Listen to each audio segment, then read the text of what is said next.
खुदावंद यीशु मसीह के नाम में आप सबको सलाम। और मैं आपका मेज़बान पास्टर बिशारत खान प्रोग्राम रिवाइवल में आपको खुशामदीद कहता हूँ और खुदा की बड़ी शुक्रगुजारी करता हूँ कि खुदा हम सबसे बड़ा प्यार करता है और वो किसी की हलाकत नहीं चाहता। खुदा की ये ख्वाहिश है कि हर बशर सच्चाई को जाने, उन जात की पहचान को हासिल करे और यीशु मसीह पर ईमान लाकर नई ज़िंदगी का आगाज़ करे। अजीज़ भाई और बहनों, हमारी ख़ानदानी, तालीमी या रूहानी ज़िंदगी, इसमें बेशुमार मुश्किलात आती हैं, लेकिन खुदा अपने फ़ज़ल को हमारी ज़िंदगियों के लिए हमेशा जारी और सारी रखता है। आज जो मेहमान स्टूडियो में इस वक्त मेरे साथ मौजूद हैं, मैं उनके लिए भी खुदा की शुक्रगुजारी करता हूँ।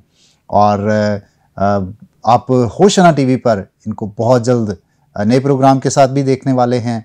सो हम इस बात के लिए खुदा की शुक्रगुजारी करते हैं कि वो आज हमारे दरमियान मौजूद हैं और आज हम उनके साथ गुफ्तगू करेंगे। भाई और बहनों, मेरे साथ मौजूद हैं पास्टर नदीम फजल साहब, जिनका ताल्लुक लिविंग ब्रांच चर्च शेखुपुरा से है। बस अब मैं आपको प्रोग्राम में खुशामदीद कहता हूँ। बहुत शुक्रिया सर, गॉड ब्लेस यू।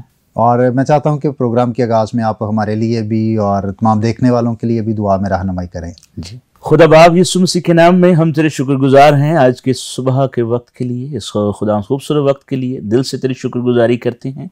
और खुदा हम चाहते हैं कि आज खुदा जितनी खुदा बातें हों, गवाही की बातें हों, टेस्टिमनीज हो, खुदा वो तेरे जलाल के लिए हो, तेरी गवाही के लिए हो, और लोगों तक जब पहुँचे, बहन भाइयों तक जब पहुँचे, तो खुदा वो बहुत सी बरकतों को रिसीव करे और उनकी ज़िंदगियों में यीशु मसीह तेरा जलाल ज़ाहिर हो।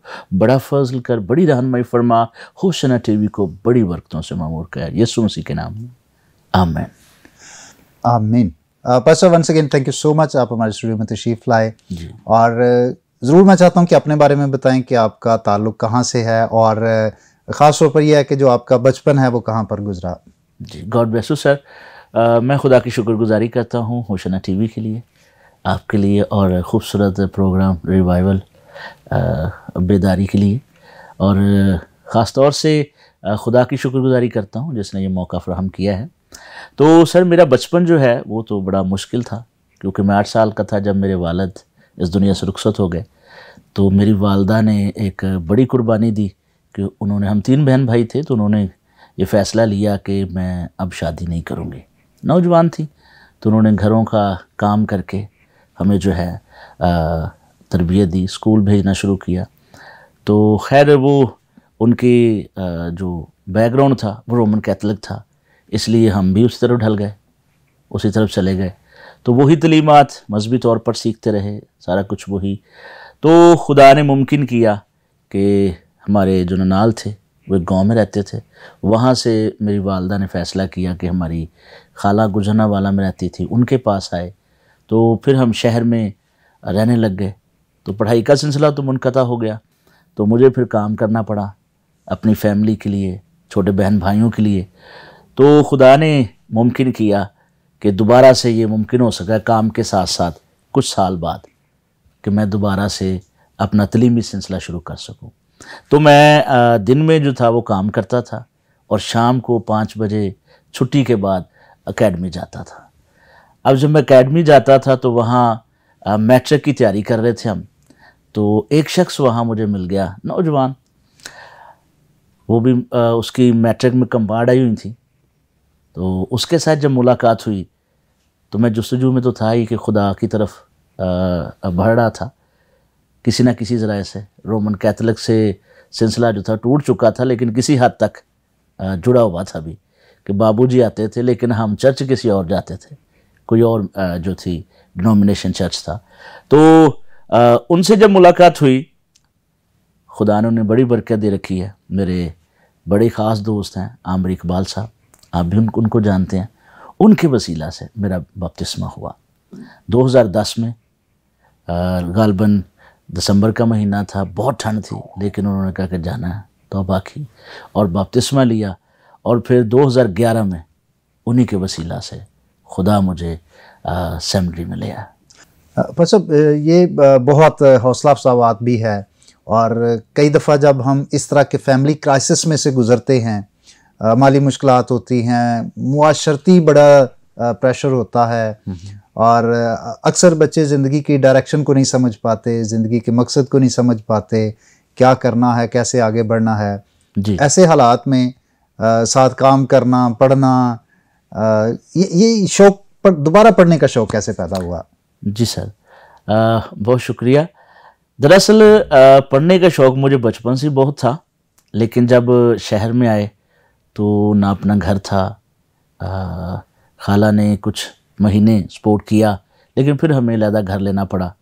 तो रेंट पे घर था, अब काम करना था।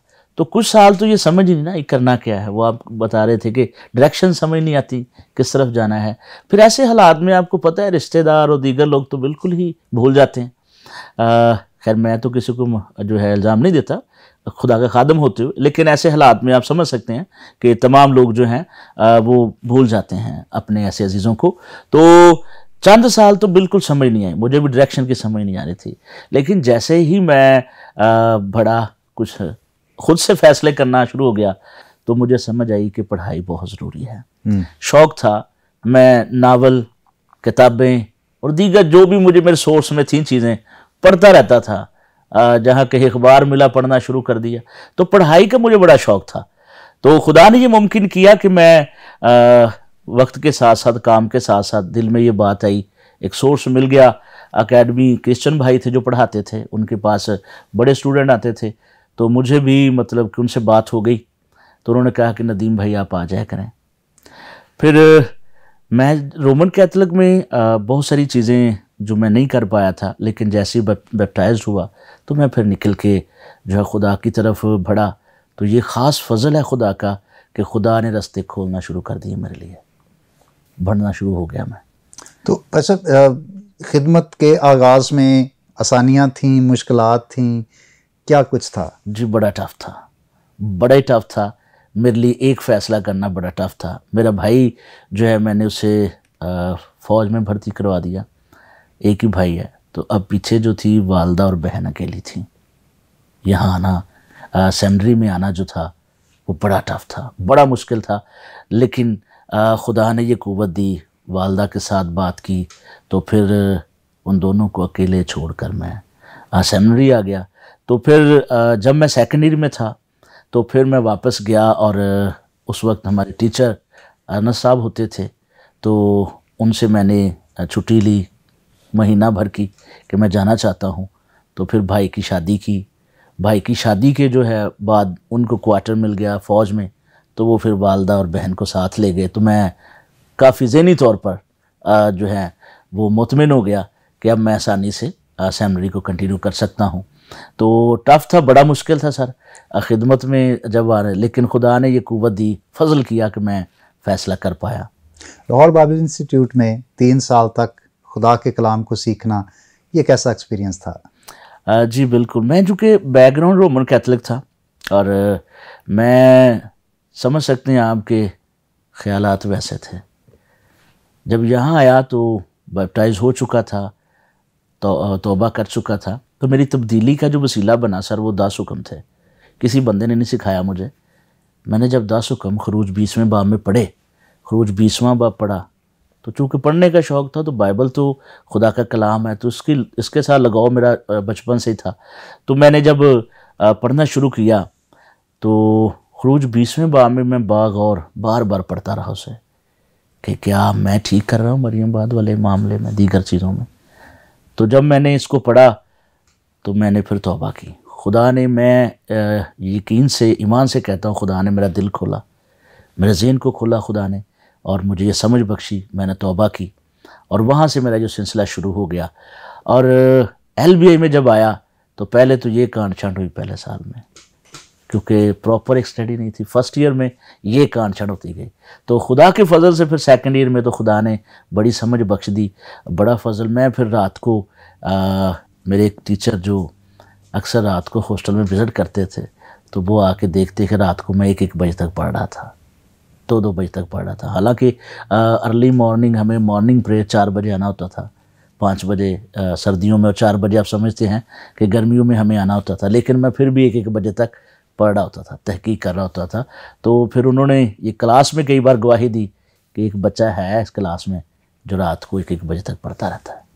तो ये बरकत थी मेरे लिए। तो LBI का ये मुझ पर मैं समझता हूँ बड़ा एक एहसान मैं कह सकता हूँ कि LBI ने मुझे लिया, और तराशा गया मुझे, और फिर जो है इस काबिल किया गया कि मैं बाहर जाके काम कर सकूं।